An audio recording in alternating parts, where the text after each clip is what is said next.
Halo semuanya, kali ini gue mau nyeritain sebuah film live action. Jadi ceritanya gini, ada parasit misterius yang suka ngambil alih otak manusia. Nah, ada nih satu parasit yang gagal. Dia malah cuma bisa ngambil alih tangan kanan manusia doang. Nah, gimana tuh jadinya? Ya udahlah, gak usah lama-lama lagi. Sini gue ceritain film live action Jepang yang judulnya Parasite Part 1.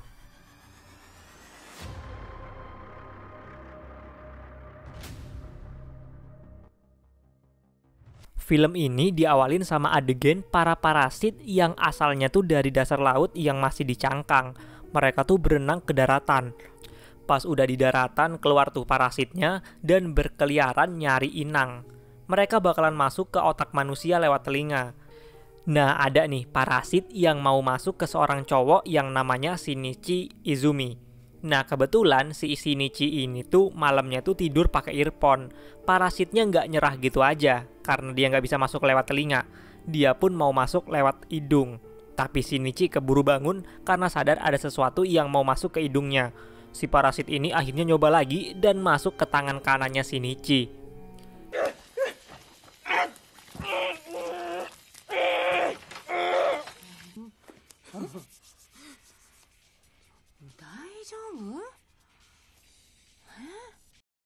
Nah, kita ke orang yang berhasil diambil alih tubuhnya.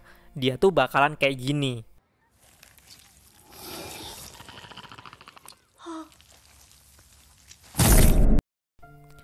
Besok paginya pas berangkat sekolah, Shinichi ini ngerasa aneh sama tangan kanannya. Bahkan dia nggak sadar ngelakuin ini ke gebetannya, cuy.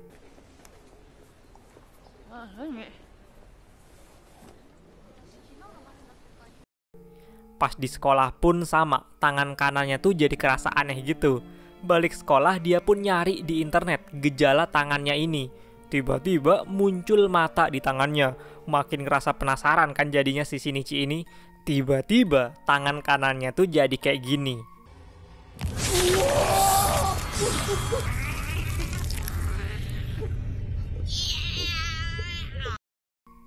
Bangun tidur, dia ngeliat tangannya tuh lagi belajar tentang semua hal. Si makhluk ini bilang ke Shinichi kalau dia termasuk produk gagal. Gara-gara pas malam itu, dia nggak berhasil ngambil alih otak Shinichi. Nah, biar lebih enak, makhluk itu tuh nyuruh manggil dia dengan sebutan Migi. Nah, Migi ini minta Shinichi buat nunjukin semuanya. Termasuk kegiatan eskul-eskul gitu, karena si Migi ini penasaran tentang dunia manusia ini. Para parasit ini tuh meresahkan banget cuy, karena mereka bertahan hidup walaupun ada di tubuh manusia, tapi mereka harus makan daging manusia. Makanya banyak pembunuhan akhir-akhir ini. Nah, sedangkan si Migi ini dia kan cuma ada di tangan kanannya, otomatis dia dapat nutrisi ya dari Shinichi. Nah, beberapa hari kemudian, Shinichi yang lagi naik bus diminta Migi buat turun dan ngikutin perintahnya Migi ke suatu tempat. Ternyata Migi tuh bisa ngedeteksi sebangsanya, sesama spesiesnya. Mereka sampai nih di sebuah restoran Jepang yang lagi tutup. Pas Shinichi masuk ke dalam sana lewat belakang, betapa terkejutnya dia ketika ngelihat ada sebuah parasit yang lagi mukbang daging manusia di situ. Nah, parasit itu tuh awalnya nawarin makanan ke Migi. Tapi pas Migi bilang kalau dia nggak berhasil ngambil alih otak Shinichi, lah sama si parasit ini tuh mau dibunuh si Migi bareng sama Shinichi ini. Ya, Migi nggak ada pilihan lain selain ngelawan. Karena kalau Shinichi mati, otomatis si Migi ini juga bakalan mati. Untungnya Migi udah banyak belajar. Dia punya mode tempur dan si parasit itu pun berhasil dibunuh sama Migi.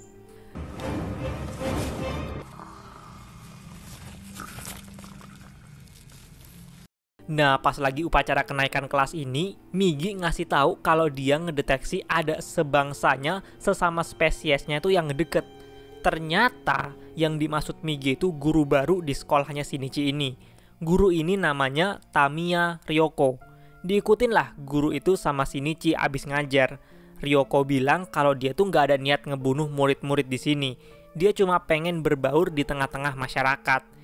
Jadinya abis pulang sekolah dia ngajak Shinichi bareng Migi buat ketemu sama temen-temennya si Ryoko ini. Jadi dua parasit ini ngenalin diri dengan nama Shimada Hideo, seorang cowok SMA. sama satu cowok lagi yang namanya A, yang ngambil alih tubuh seorang polisi. Jadi ternyata para parasit ini tuh udah ngebuat sebuah perkumpulan yang namanya network. Gunanya tuh biar kalau mereka nyari makanan yang seorang manusia gitu, gimana caranya bisa ditutupin biar nggak jadi kasus pembunuhan gitulah. Misalkan ngebunuh orang-orang tanpa identitas, kayak gelandangan ataupun orang-orang yang kalau mati tuh nggak bakalan dicari sama keluarganya. Nah, Migi ini ngerasa dari ketiga orang itu, si A lah yang jadi polisi itu yang paling berbahaya. Nah, si Ryoko ini saking penasarannya sama tubuhnya sampai bersetubuh sama A. Nah, sekarang dia hamil. Dia penasaran hasil dari dua parasit itu bakalan kayak apa. Tapi karena mereka tuh ada di tubuh manusia, ya Ryoko ini bakalan ngelahirin bayi manusia. Nah, network ini kalau makan tuh bareng-bareng gini cuy.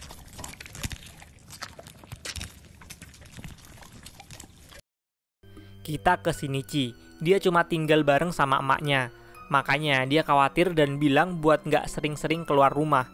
Tapi dia nggak ngasih tahu alasannya apa ke mamanya ini.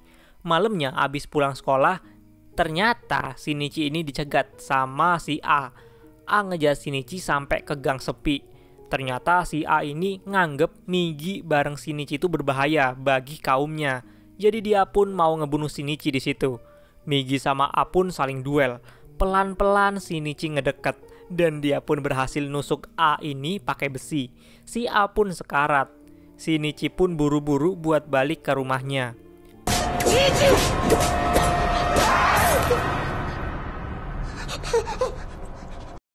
Ternyata gak disangka-sangka emak Shinichi lewat di tempat A yang sekarat itu. Si emaknya Shinichi ini malah ngedeket. Si A yang sekarat ini pengen pindah katanya ke inang lain karena tubuh inangnya itu udah mau mati. Kita balik lagi ke Shinichi. Migi ngedeteksi kalau A itu ngedeket ke rumahnya. Makin deket. Shinichi heran kok A ini bisa buka pintu rumahnya. Ternyata A tuh udah ngambil alih tubuh emaknya Shinichi cuy. Ya pastilah Shinichi nolak percaya kalau itu tuh bukan emaknya lagi. Akhirnya ribut tuh antara Migi sama Shinichi, eyel-eyelan. Karena itulah si A atau sekarang yang jadi emaknya Shinichi ini langsung aja nusuk jantung Shinichi. Nah, Migi tuh buru-buru buat masuk ke dalam jantung Shinichi. Beberapa hari kemudian, Shinichi kebangun dari kematiannya. Migi bilang kalau dia berhasil ngebenerin jantung Shinichi yang rusak. Migi ninggalin bagiannya di jantung Shinichi biar Shinichi bisa hidup lagi. Walaupun Shinichi nggak mati, tapi dia sedih banget cuy. Keluarga satu-satunya yaitu emaknya malah diambil alih sama A. Shinichi pun pergi buat nyari tahu keberadaan emaknya itu. Di depan rumah dia ketemu sama Satomi, temen masa kecilnya Shinichi, sekaligus gebetannya. Tapi di situ Shinichi tuh dingin banget cuy. Shinichi pun nyamperin Ryoko buat nanya A ada di mana. Tapi Ryoko ini nggak mau ngasih tahu. Nah, kepolisian udah mulai curiga nih sama gerak-gerik dari para parasit yang kian hari kian meresahkan.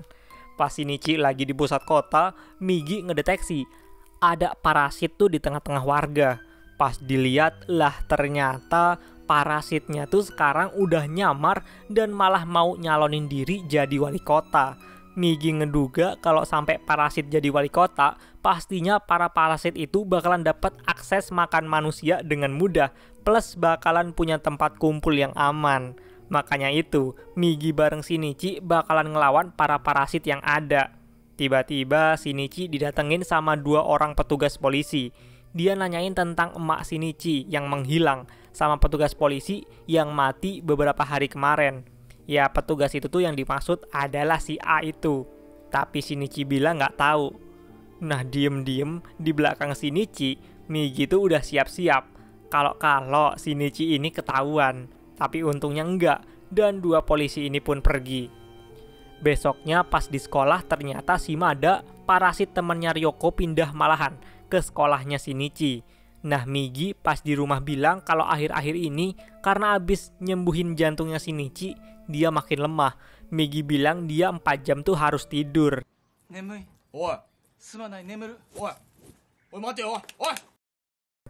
Nah akhirnya polisi bisa tahu cara bedain manusia sama parasit.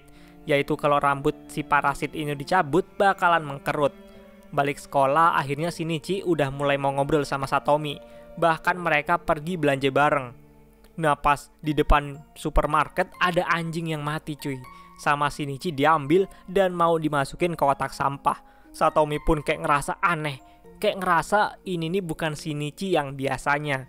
Sekarang Shinichi ini makin gak punya empati. Kita ke Ryoko. Dia tuh didatengin sama emak bapak yang punya tubuhnya Ryoko ini. Nah orang tuanya tuh nanya tentang kehamilannya Ryoko ini. Nah namanya jiwa emak ya, pasti dia ngenalin anaknya sendiri. Pas ngelihat Ryoko ini dia sadar kalau itu tuh bukan anaknya lagi. Karena udah ketahuan akhirnya Ryoko ini ngebunuh orang tuanya sendiri.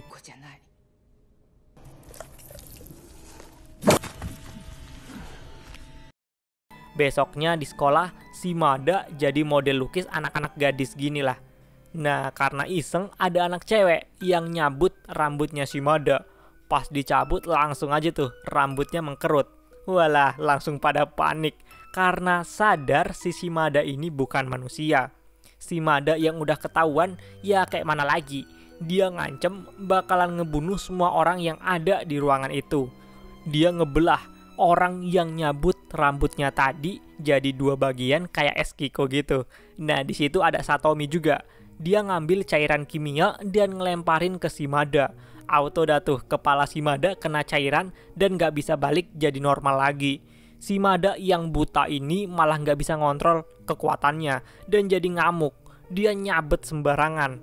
Shinichi yang ngedenger ada yang teriak-teriak langsung ngedatengin ke ruangan itu.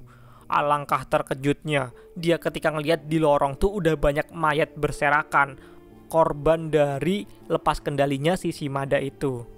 Migi coba buat nenangin Shinichi. Shimada yang kesakitan nyoba nyerang semuanya, dan yang paling dia incer ya Satomi ini. Untungnya Shinichi keburu dateng. Ryoko datang dari belakang dan bilang kalau dia tuh nggak suka sama temennya yang banyak ulah. Dia pun ngelemparin bom molotov ke Shimada. Shinichi langsung gendong Satomi dan loncat dari gedung itu. Polisi bareng ambulan datang, tapi polisi yang datang ini langsung dibunuh sama Shimada yang masih bertahan hidup. Tapi dia tuh udah sekarat. Shinichi pergi ke gedung lain karena tahu Shimada tuh mau ke atap sekolah. Dari gedung lain itu dia pakai besi mau ngebunuh Shimada dan akhirnya pakai mode panah pas banget ngenain jantungnya Shimada.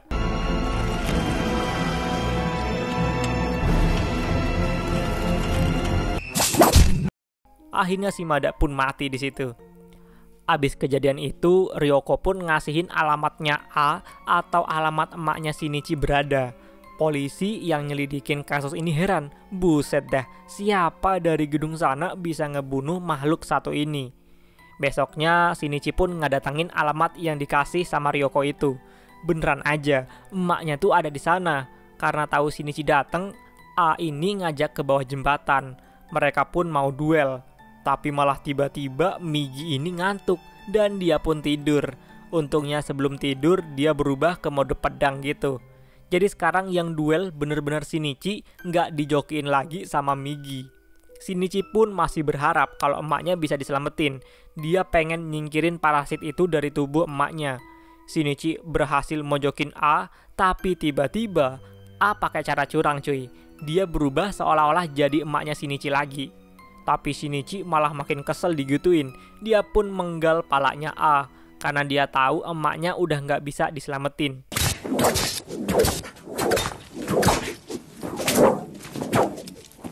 Shinichi,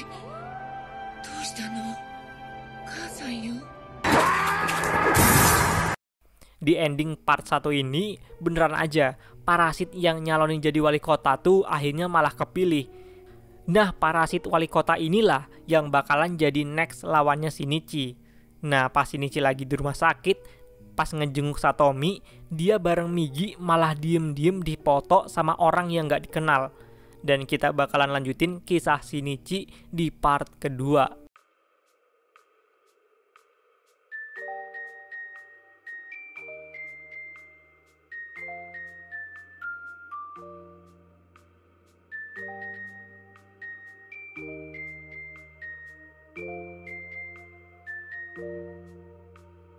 Thank you.